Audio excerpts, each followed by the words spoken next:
Embers in the void. The void between stars told a story of silence, of emptiness, of death. Or so senior observer Talreth had always believed. The Vroxian scientist adjusted the sensitivity on the scanner array, his 4 eyes blinking in sequence as he attempted to process what the instruments were telling him. It simply couldn't be right. Navigator Sheen confirmed these readings, he called, mandibles clicking with the tension that had settled in his thorax. I'm detecting energy signatures where there should be none.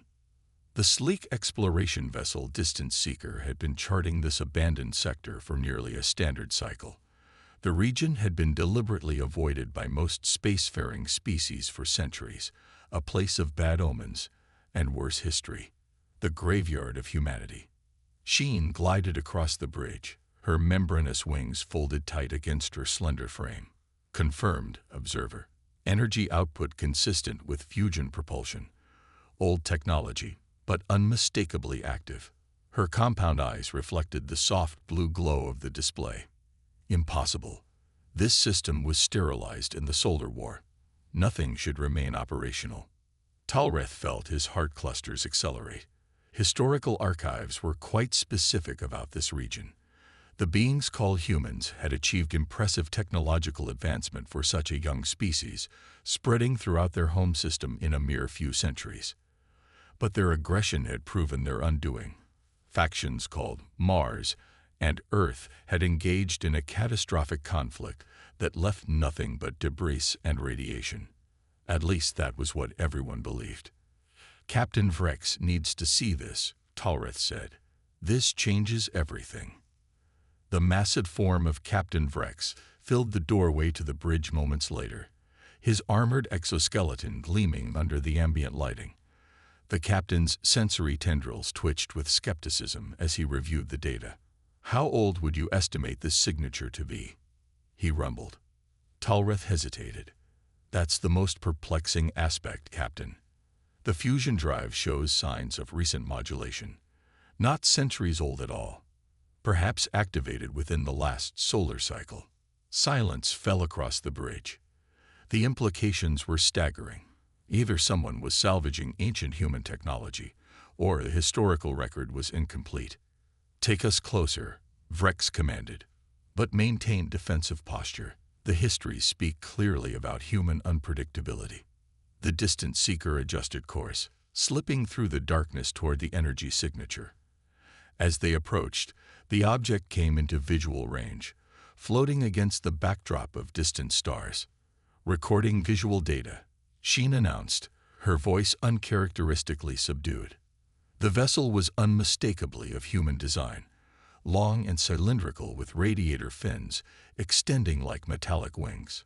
Strange markings decorated its hull, partially obscured by micrometeorite impacts and cosmic dust. But most remarkable was the faint blue glow emanating from its rear section. Its engines are active, Talreth whispered. After all this time.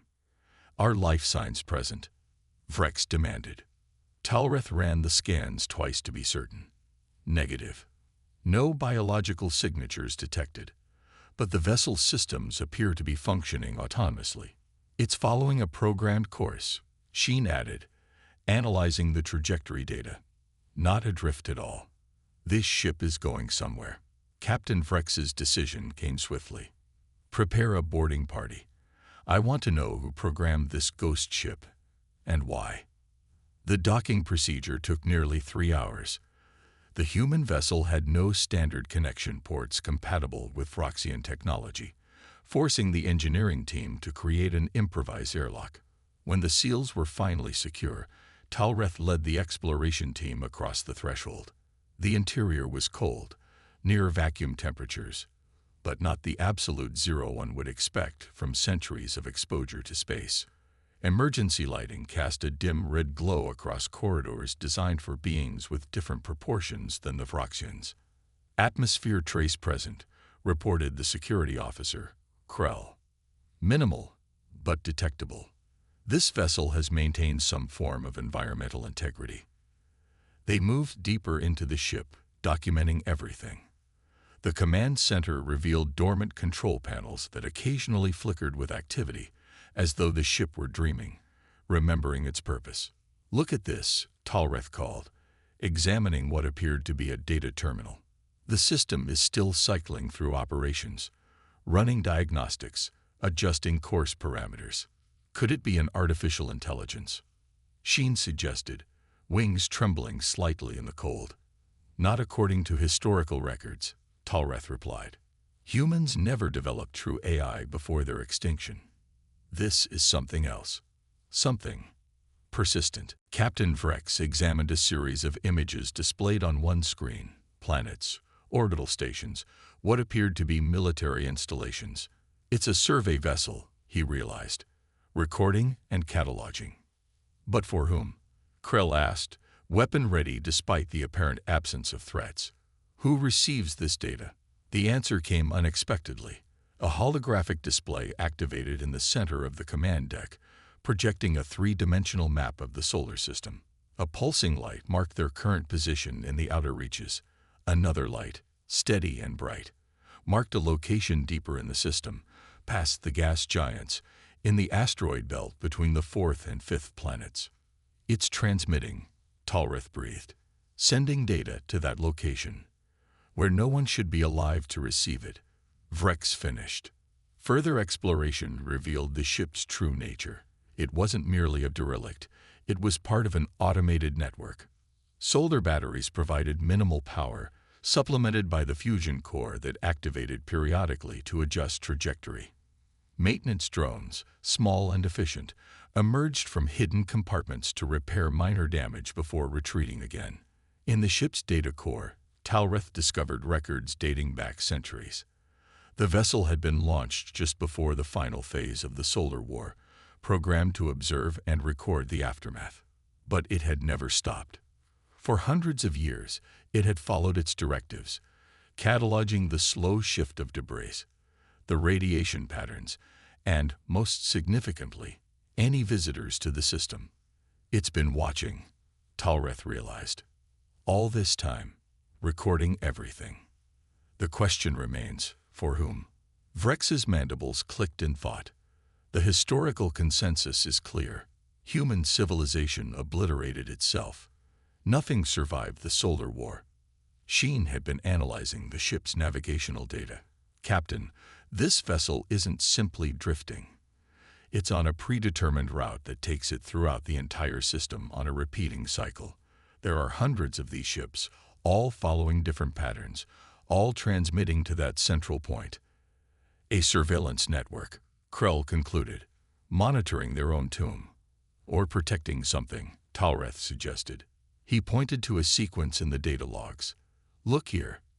Every time an exploration vessel from any known species entered this system over the past 3 centuries, these automated ships adjusted their behavior. Some went dormant. Others changed course to avoid detection. They're not just recording passively. They're responding. Captain Vrex stood silently for a long moment, his massive frame casting shadows across the human consoles. When he finally spoke, his voice carried the weight of a decision already made. We will follow this signal to its source, he declared. If something survived the Solar War, if humanity somehow endured, the Galactic Concord must know. The Concord declared this system forbidden space, Krell reminded him. We're already in violation by being here. Which is precisely why we must continue, Vrex countered. Either we discover the truth of what happened here, or we confirm what history has already told us. He turned to Talreth. Can you extract the coordinates of the transmission target? Talreth worked the alien controls carefully, interpreting symbols and commands designed for 5-fingered hands. Yes, Captain. It appears to be centered in what humans call the asteroid belt, a region of debris between the inner and outer planets. The perfect place to hide, Sheen observed, among the remnants of your own civilization. They returned to the distant seeker with copies of the human vessel's data. As they disengaged from the derelict ship, Talreth watched it through the viewport, its engines glowing faintly as it continued its eternal vigil. What do you think we'll find? Sheen asked softly, joining him at the observation port. Talrith's 4 eyes blinked in sequence, his species equivalent of a contemplative gesture. "Something unexpected," he replied. "The histories say humanity burned brightly and extinguished itself just as quickly. But these embers still glow in the void." "Embers can reignite," Sheen whispered. "Yes," Talrith agreed. "That's what concerns me." As the distant seeker plotted its course toward the heart of the abandoned solar system, Talrith wondered what awaited them. Perhaps merely the automated echoes of a dead civilization, the final testament of a species that had reached too far, too fast. Or perhaps something else entirely. Something that had watched from the shadows as the galaxy moved on, believing humanity gone forever. Something that had never stopped burning. The silent watchers. The distant seeker decelerated as it approached the boundary of what humans had once called the asteroid belt. Captain Vrex stood on the command deck, his armored exoskeleton reflecting the ambient light as he studied the tactical display. "Curious," he rumbled. "The belt appears more organized than natural forces would dictate." Senior observer Talrith adjusted the sensor array, his 4 eyes focusing on different data streams simultaneously. "Confirmed, Captain. Many of these objects show evidence of deliberate positioning. Their orbits are too regular, too precise. The asteroid belt should have been a chaotic collection of rock and ice, the primordial remnants of a failed planet. Instead, they were finding patterns, subtle but unmistakable. Clusters of asteroids moved in coordinated groups. Larger bodies showed signs of interior hollowing. Metallic signatures appeared and disappeared from their sensors, as though deliberately obscured. "We're being watched," Navigator Sheen announced suddenly. Her wings fluttered in agitation as she pointed to a new reading. "That asteroid changed position after our sensors scanned it. A correction of nearly 3 degrees, impossible without propulsion." Security Officer Krull moved to the weapons station, his natural caution now fully justified. "Captain, I recommend we withdraw to a safe distance and reassess. This has all the characteristics of a defensive perimeter." "Agreed," Vrex replied. "But we maintain visual observation. If something survived here, the Concord must know." As the ship backed away from the belt, Talrith continued his analysis. The data they'd gathered from the automated survey vessel had included coordinates for the central transmission point, a larger asteroid designated KB 42378 in the human cataloging system. Their sensors couldn't penetrate its surface, suggesting shielding technology. "It could be nothing more than a sophisticated relay station," Talrith suggested, though without much conviction. "An automated hub for the survey network." "An automated hub that's hiding itself," Krull countered, "and adjusting its defenses as we approach." The security officer was correct. As they maintained their position at a respectful distance from the belt, their sensors detected subtle movements throughout the field. Asteroids shifting position by fractions of degrees, debris clusters dispersing and reforming, radiation patterns fluctuating in ways that suggested active countermeasures. "They're responding to our presence," Sheen whispered. "Whatever's out there, it knows we're here." Captain Vrex considered their options. "Attempt communication," he finally ordered. "Standard Concord greeting protocols, all frequencies." Communications Specialist Jorrell activated the transmitter arrays. "Broadcasting now, Captain." Concord peaceful contact sequence, repeating at 30-second intervals. For nearly an hour, they waited. The asteroid belt continued its subtle dance of adjustments, but no direct response came. Talrith was about to suggest a different approach when the sensor console chimed with an alert. "Energy signature detected," he announced, manipulating the controls to enhance the reading. "Coming from the coordinates we identified." "Consistent with, Captain, it matches the propulsion system from the survey vessel we encountered." "Visual confirmation," Vrex demanded. The main display activated, showing a magnified view of the space near the target asteroid. At first, nothing was visible against the backdrop of rock and distant stars. Then a flicker of movement caught their attention, a shape detaching from the surface of KB 42378, its outline difficult to discern. Active camouflage technology, Krell observed. Advanced. It's deliberately breaking up its silhouette against the background. The object grew larger as it approached. Despite its efforts at concealment, they could now make out its general form, sleek and purposeful, with none of the bulky aesthetics common to Vroxian vessels or other Concord designs.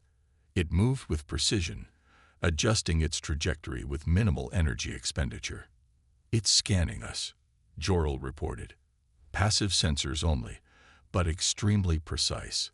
They're being careful not to reveal their technological capabilities." Sheen's wings fluttered nervously. Why would they need to hide if humanity is extinct? Who are they concealing themselves from? The answer came in an unexpected form. Their communication array activated of its own accord, bypassing several security protocols in the process. A voice emerged from the speakers, synthetic, but with inflections that mimicked organic speech patterns.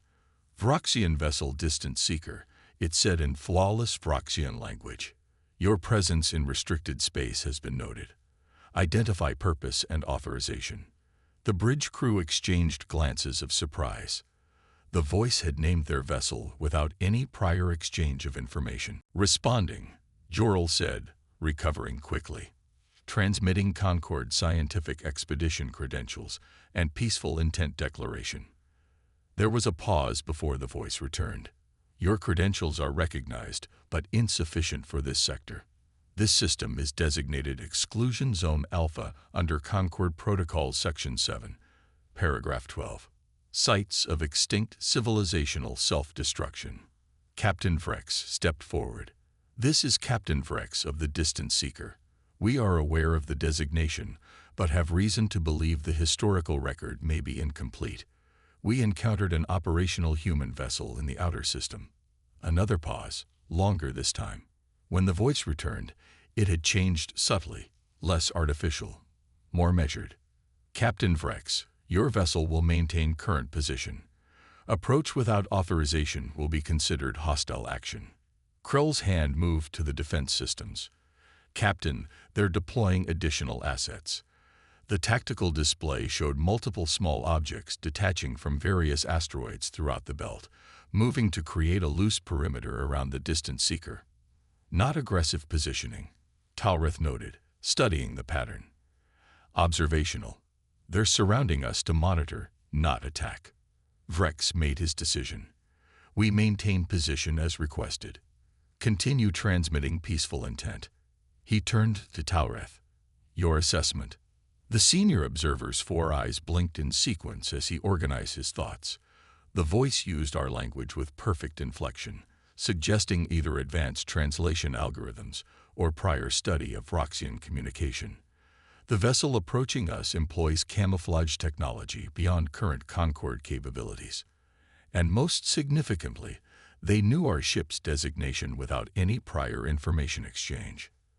They've been monitoring us since we entered the system," Sheen concluded. "Likely before that," Talreth corrected. "Remember the survey vessel's logs, centuries of observation data on every ship that entered this system." The approaching vessel was now close enough to see clearly despite its camouflage. A sleek craft approximately one-third the size of the distant seeker, with no visible weapons arrays but multiple sensor clusters. It took up position 5,000 kilometers off their bow. "New transmission incoming," Jor-El announced. Text only. The message appeared on the main screen. "Verification protocols initiated. Stand by for authentication."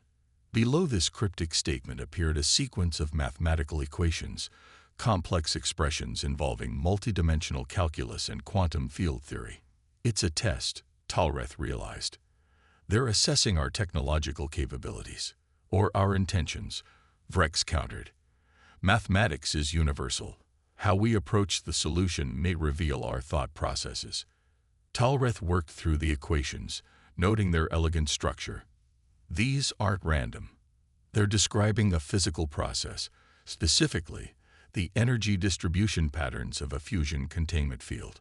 similar to the drive system we observed on the survey vessel, but more refined.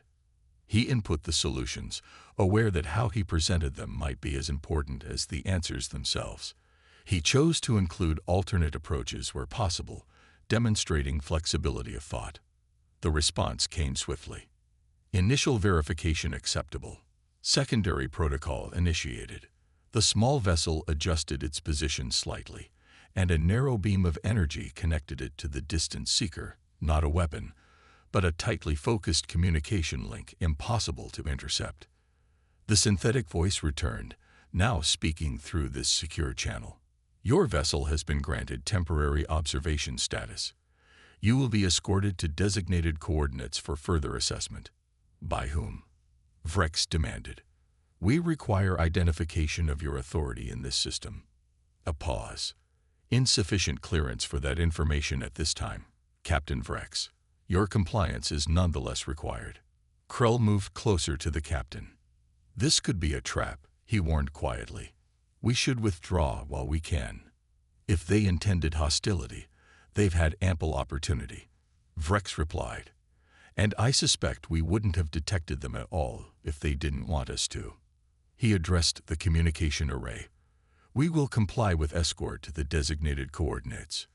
The small vessel began moving deeper into the asteroid belt, maintaining a steady pace that the larger distant seeker could follow safely. As they proceeded, Talreth noted how asteroids seemed to shift subtly out of their path, not natural movement, but precisely calculated adjustments creating a safe corridor. This entire belt is under their control, he observed with growing amazement. They've turned it into a fortress. They passed larger asteroids that showed clear signs of modification. Surface structures carefully disguised to blend with the natural rock, radiation emissions consistent with power generation, and occasional flashes of movement quickly hidden from view. An entire civilization, Sheen whispered, hidden in plain sight. After nearly an hour of careful navigation through the belt, they approached a significantly larger asteroid, not KB 42,378 as expected, but a different body entirely. This one made no attempt to hide its modifications. Landing bays were clearly visible carved into its surface, surrounded by what appeared to be defensive installations and communication arrays. Designated coordinates reached, their escort transmitted. Prepared to receive delegation. The small vessel accelerated suddenly, darting ahead to disappear into one of the landing bays. Moments later, the distant seeker's sensors detected a larger vessel emerging from a different bay. This one clearly designed for diplomatic functions rather than stealth. It approached deliberately, making no attempt to conceal its capabilities. The design was unlike anything in Concord records. Elegant but functional, with clean lines and efficient symmetry. It bore markings in what Talreth recognized as human script. We're being hailed, Jorel announced. Video transmission. Accept, Vrex ordered. The main screen illuminated, and for the first time, the crew of the distant seeker saw what they had been communicating with. The being on the screen appeared superficially similar to historical records of humans, bipedal, with 2 arms and a head featuring forward-facing eyes. But there were subtle differences: skin with a slightly gray undertone, eyes larger and more reflective than standard human baseline, and a frame that suggested adaptation to lower gravity environments. Captain Vrex, the being said, now speaking through their own vocal apparatus rather than a synthetic intermediary. I am Commander Ilara Vega of the Solar Defense Authority. Welcome to Ceres Station. Vrex maintained his composure despite his surprise. Commander Vega, your existence contradicts historical consensus regarding the fate of humanity. A slight smile appeared on the commander's face. History is written by the survivors, Captain. And sometimes it is written deliberately incorrectly. She paused. Your expedition vessel has traveled far beyond authorized Concord boundaries.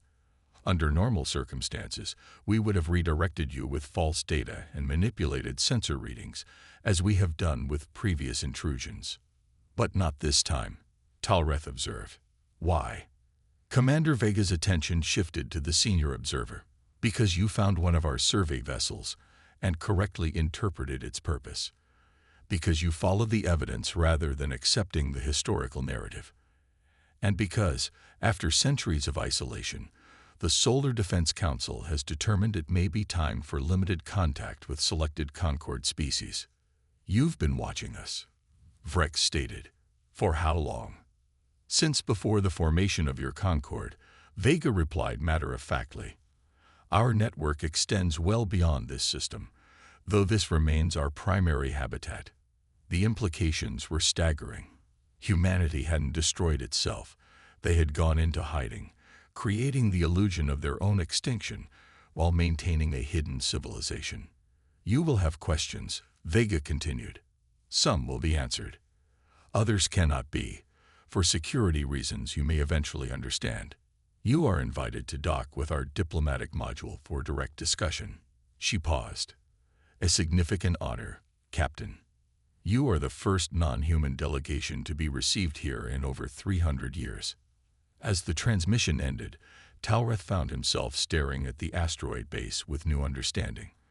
What they had discovered wasn't merely the remnant of a dead civilization, but something far more significant. A people who had chosen to step away from the galactic stage, watching from the shadows as other species rose and fell, traded and warred, expanded and retreated. The silent watchers had finally decided to speak. And Talreth couldn't help but wonder why now, after so many centuries of deliberate obscurity. What had changed? What had humanity observed that made them willing to risk exposure after going to such extraordinary lengths to maintain the illusion of their extinction? As the distant seeker carefully maneuvered toward the indicated docking port, he suspected they would soon find out, and he wasn't entirely sure they would welcome the answer. Sol Invictus. The diplomatic module of Cirrus Station defied all expectations. Captain Vrex had anticipated austere functionality, perhaps even the desperation of a civilization clinging to existence in hiding. Instead, they entered a space of elegant efficiency, where every element served multiple purposes without sacrificing aesthetic harmony. Impressive, Security Officer Krell admitted reluctantly, as the Vroxian delegation followed their guide through corridors that curved gently with the asteroid's natural shape. For a supposedly extinct species, their guide, a young human who had introduced himself as Liaison Officer Thomas Chen, smiled slightly. We find that constraints often breed creativity. Officer Krell. Limited space and resources forced us to reconsider design fundamentals. Talreth noted how the lighting adjusted subtly as they walked, always optimal without being harsh, and how the air carried faint botanical notes suggesting advanced life support systems. Most telling was the complete absence of the makeshift quality common to frontier outposts. This was no desperate holdout. This was a civilization that had evolved deliberately along a different path. How many of you are there? He asked, his 4 eyes taking in every detail. Chen's expression revealed nothing. Population statistics are classified information at present, Observer Talreth. I can confirm that humanity maintains sustainable communities throughout the solar system. They arrived at a circular chamber where Commander Vega waited, accompanied by 3 other humans of varying appearances. Unlike Chen, who could have passed for a historical human with minimal modifications, these individuals displayed more pronounced adaptations, subtle but unmistakable signs of genetic engineering optimized for space habitation. Welcome to Cirrus Diplomatic Hub, Vega greeted them. Please be seated. We have much to discuss. The seating arrangement itself was revealing, a circular table with no hierarchical positioning, designed to accommodate Vroxian physiologies despite humanity having no official contact with their species for centuries. You've studied us extensively, Captain Vrex observed as he settled his massive frame into a chair that perfectly supported his exoskeletal structure. We've studied everyone, Vega replied matter-of-factly. Observation has been our primary interaction with galactic civilization for 3 centuries. One of the other humans, an older male with silver-streaked hair, leaned forward. I am Director Qasim Ibrahim of the Historical Continuity Division. Before we proceed, I must ask what your mission parameters were when entering this system. Vrex exchanged glances with Taureth before responding. Scientific exploration of historically significant sites. The Terran system remains of anthropological interest, despite the prohibition on direct intervention. Yet you boarded one of our survey vessels, Ibrahim noted, and followed its transmission signal rather than reporting back to your authorities. Why? The question was pointed, testing. Taureth understood the stakes behind this seemingly simple conversation. These humans were assessing whether the Vroxians could be trusted with the truth of their existence. Vrex answered carefully. Scientific curiosity, and perhaps a sense that the historical narrative was incomplete. Ibrahim and Vega exchanged a look that Taureth couldn't interpret. The third human, a woman with the characteristic physical adaptations of low-gravity environments, consulted a data interface embedded in the table surface. Your vessel's registry indicates 5 previous missions to extinct civilization sites, she said. Your personal file, Captain Vrex, shows specialization in post-collapse anthropological assessment. She looked up, her large eyes reflecting the ambient light. You seek lost knowledge. All knowledge has value, Vrex replied, especially that which might prevent future catastrophes. A subtle tension seemed to ease in the room. We are in agreement on that point, Vega said. She made a gesture, and the center of the table illuminated, projecting a 3-dimensional representation of the solar system, not as it appeared now, but as it had existed at the height of human expansion before the Solar War. What you are about to learn has been classified at the highest level within your Concord, she began. A small number of your leadership committee is aware of our continued existence, though even they do not know the full scope of our development. Taureth's 4 eyes widened in surprise.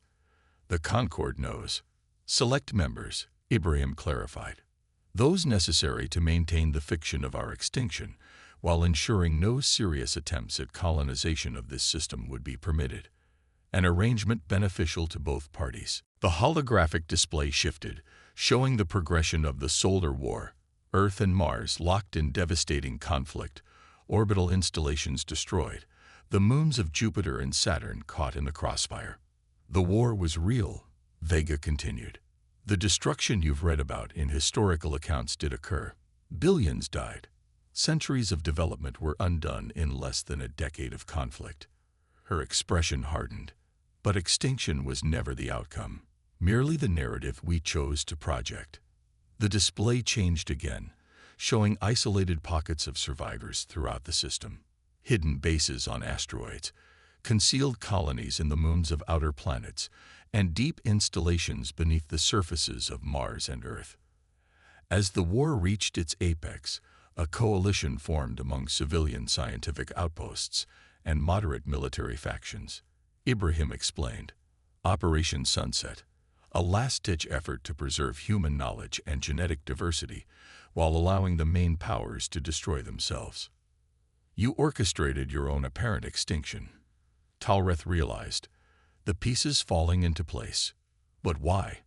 The Concord would have offered assistance to survivors. The third human spoke for the first time, her voice carrying the distinctive accent of those born in space. I am Admiral Celine Nakamura, Strategic Operations. And you misunderstand our intentions, Observer Taureth. We didn't hide from extinction. Her gaze was penetrating. We hid to observe what would follow our presumed extinction. The revelation hung in the air. Captain Vrex leaned forward, his massive frame tense with sudden understanding. You've been studying galactic civilization as it developed without human influence. The longest sociological experiment in recorded history, Ibrahim confirmed. We needed to understand how species would behave when they believed humanity was gone, whether they would learn from our mistakes or repeat them.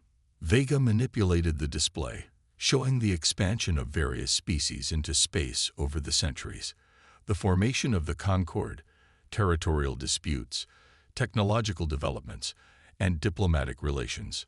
The Solar War taught us something profound, she continued. Humanity expanded too rapidly, with technological development outpacing our ethical frameworks. We were dangerous, to ourselves and potentially to others. She paused.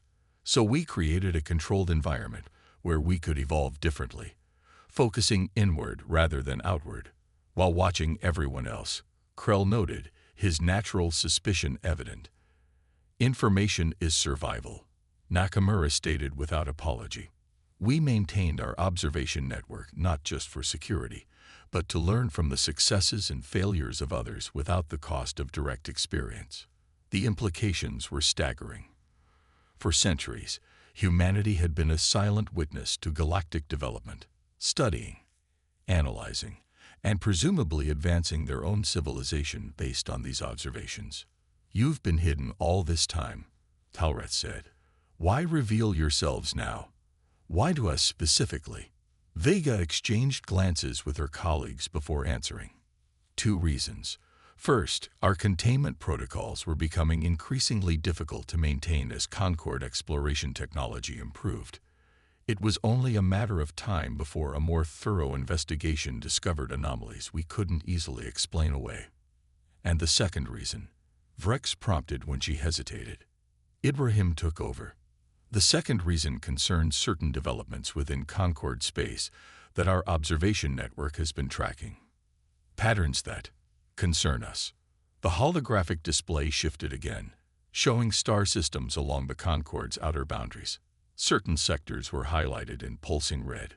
We've detected evidence of systematic technological harvesting from pre-spaceflight civilizations, Nakamura explained, carefully disguised as natural disasters or internal conflicts. The perpetrators appear to be utilizing Concord protocols and credentials, but operating outside official oversight. Krell stepped closer to the display. Impossible. The Protection of Developing Species Act is foundational to Concord law. Laws are only as effective as their enforcement, Ibrahim replied gently. And enforcement requires awareness of violations. The pieces connected in Talreth's mind. You've been monitoring regions the Concord considers secure. You've seen something we haven't. Precisely, Vega confirmed. Our observation platforms detected anomalies that Concord monitoring systems missed or were deliberately programmed to ignore. Captain Vrex's mandibles clicked in agitation. You're suggesting corruption within the Concord leadership. We're suggesting the possibility, Nakamura corrected, without making accusations, but the pattern is concerning enough that after much debate, the Solar Defense Council voted to initiate limited contact with selected Concord representatives. Why us? Talreth asked. We're a scientific expedition, not diplomats or security forces. Vega smiled slightly. Because you followed the evidence rather than accepting the established narrative. Because you chose investigation over protocol. And because your species has consistently demonstrated ethical governance in its colonial activities. The meeting continued for hours as the humans shared carefully selected information about their hidden civilization. They had indeed rebuilt after the devastation of the Solar War, but along a different development path. Turning inward rather than outward, focusing on sustainable technology, genetic adaptation to space environments, and social structures designed to prevent the factional conflicts that had nearly destroyed them. Their population had grown slowly but steadily, spreading throughout the solar system in habitats concealed from external observation. Earth itself remained largely uninhabited, maintained as a nature preserve and historical monument, while humanity evolved into a truly space-based civilization. Most remarkably, they had developed technologies in isolation that took different approaches than those common in Concord space, propulsion systems that left minimal signatures, communication methods that utilized quantum principles in novel ways, and sustainable closed-system ecologies that could support large populations with minimal resource extraction. You've advanced beyond Concord technological levels in several areas, Talreth observed after a demonstration of their matter efficiency systems. Different paths, not necessarily more advanced, Ibrahim corrected diplomatically. Isolation forced us to solve problems with limited resources, leading to different solutions. As the initial information exchange concluded, Commander Vega addressed the fundamental question. Your vessel now carries knowledge that contradicts established historical records. What do you intend to do with this information? Captain Vrex. The Vroxian captain considered carefully before responding. The truth has inherent value, but I recognize the complexities involved in your situation. He paused. What do you propose? A controlled revelation, Vega suggested, working through appropriate channels within the Concord to gradually acknowledge humanity's survival without compromising our security concerns. Meanwhile, a joint investigation into the anomalies we've detected along the outer boundaries. You're offering an alliance, Vrex realized. We're offering a beginning, Ibrahim corrected. Humanity has evolved in isolation for centuries. Our reintegration into galactic society will require careful management, both for our protection and to prevent disruption to established power structures. The negotiations continued for several days. The distant seeker remained docked at Ceres Station, while the Vroxian delegation was permitted limited access to human facilities. They witnessed a civilization that had turned necessity into virtue, transforming the constraints of secrecy and limited resources into a society of remarkable efficiency and purpose. On the final day, Talreth found himself in an observation dome with Director Ibrahim, looking out at the asteroid belt that had hidden humanity for centuries. The stars beyond seemed particularly bright from this vantage point. Your people named your primary star Sol, Talreth remarked, and your hidden outposts reference Sol Invictus in their security protocols. What does this signify? Ibrahim smiled. Sol Invictus, the Unconquered Sun, an ancient concept from our history. Despite the darkness of space, despite the catastrophe we brought upon ourselves, our star continues to shine. And so do we, diminished perhaps from what we might have been, but undefeated. You could have reached out centuries ago, Talreth observed.